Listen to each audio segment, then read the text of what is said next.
Hi parents, Dr. Glenn here. Here's a quick video about how to use the Chromebook so that your child can join their class for our e-learning day, August 31st, and any future e-learning days. First thing to note about the Chromebook, it works very similar to a regular laptop, but you have your power button here in the top right corner. You click that button and it will power on. You hold it for a few seconds and it will power it off.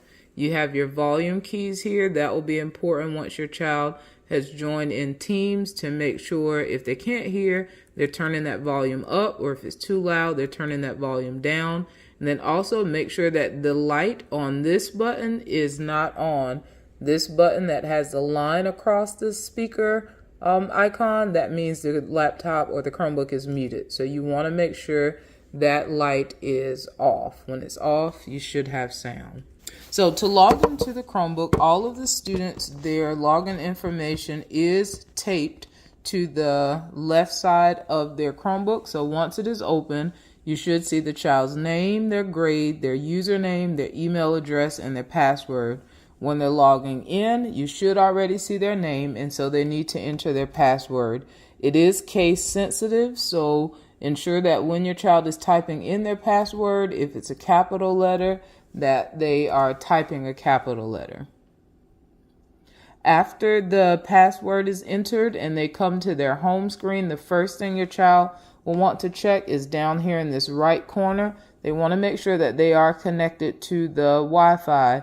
If there's a line over this Wi-Fi icon, they are not connected. But if they see no line, if they see the bars, either 2 or 3 bars, filling up that upside down triangle, then that does mean Wi-Fi is connected. So looking for the Google Chrome app, I'm going to use the left side of my touchpad to click on that. When I get to this screen, I'm going to choose the option to log in with Google. Once I'm there, all the child should have to do is click on their name. They may have to enter their password, which is again located on the bottom left corner of their Chromebook. Press enter or click next, and they should be logged into their Clever account. Clever is our single sign-on, so once they're in here, all of these apps should work without asking for another login. One important thing to note when using the Chromebook, you want to use 2 fingers when you're scrolling up or scrolling down on the device. Using 1 finger just moves the mouse around the screen, but 2 fingers will allow you to move the screen up and down. So the first app that your child will need to use is the Microsoft Teams app. And so they'll scroll down until they see this icon, Microsoft Teams. Use the left side of the touchpad to click that.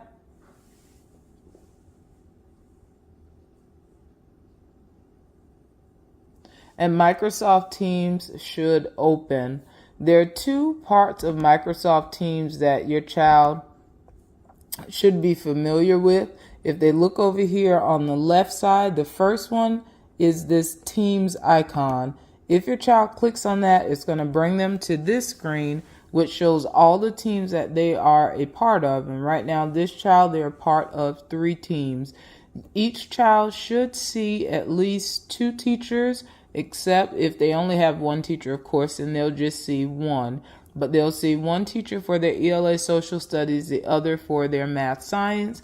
And then again, we do have a 3rd grade class where their teacher teaches both or teaches all of the subjects. So those students will only see 1.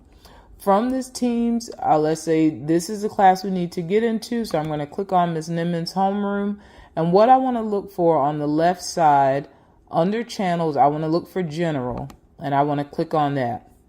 This screen was already there, and what I see, this is kind of like the news feed on the right side of the screen. And this is a good place to start each morning so that you know what to do.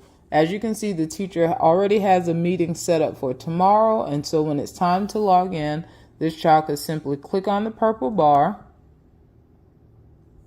And then in the top right corner, they're going to have the option to join the meeting. I won't do that now, of course. So again, if you click on Teams, Click on the team you need to enter. Look for the word general on this left side, and then you should see everything that you need in the feed on the right side of your screen. The other place to look is the calendar on the icons on the left. If I click on calendar, I'll see all of the meetings that have been scheduled for this week.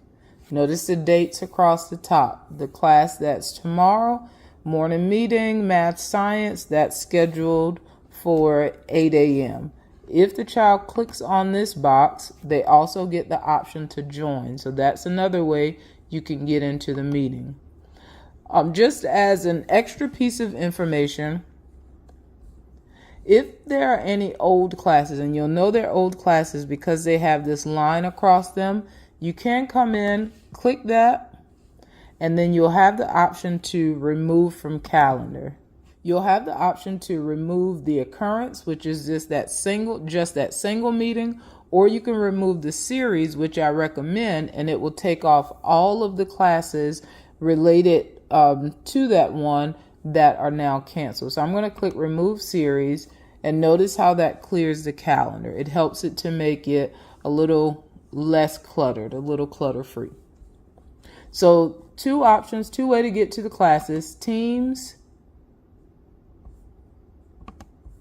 click on the class, General, then look in the news feed and you're going to click on that purple bar, or Calendar, look for the date, pay attention to the time because you may have to scroll up or down, click on the box, and then click Join. The other app that your child will need to be familiar with, also located in Clever, is this Canvas app. Canvas is where they'll actually do assignments. Once they click on Canvas, again, there should not be any login because Clever is our single sign-on.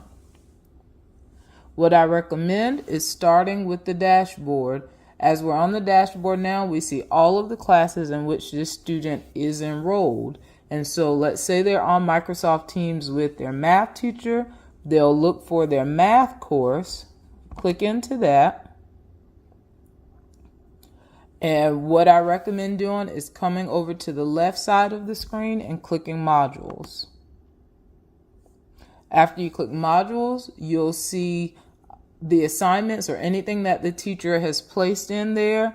It usually starts with a date. That way it helps the child to know what assignments are relevant, what assignments are current. Under the date, you'll see an assignment. This was for today, and let's say it was time for this child to complete it. All they have to do is click on the title to open the assignment. Click on the button to take the quiz. They'll go through, answer all of the questions, and it's important that the children remember to always submit. Sometimes the submit button is down in the bottom of the screen, but on some assignments, that submit button will be in the top right corner. But after every assignment, let's make sure, remind your child to make sure they submit. Once finished for the day, we do recommend that your child closes all of their apps. So we'll make sure they click the X on these to close them out, and they're finished. If you have any questions, you can drop them in the comments, but I also suggest that you reach out to your child's teacher on Class Dojo during work hours. They can answer the specific questions that you may have.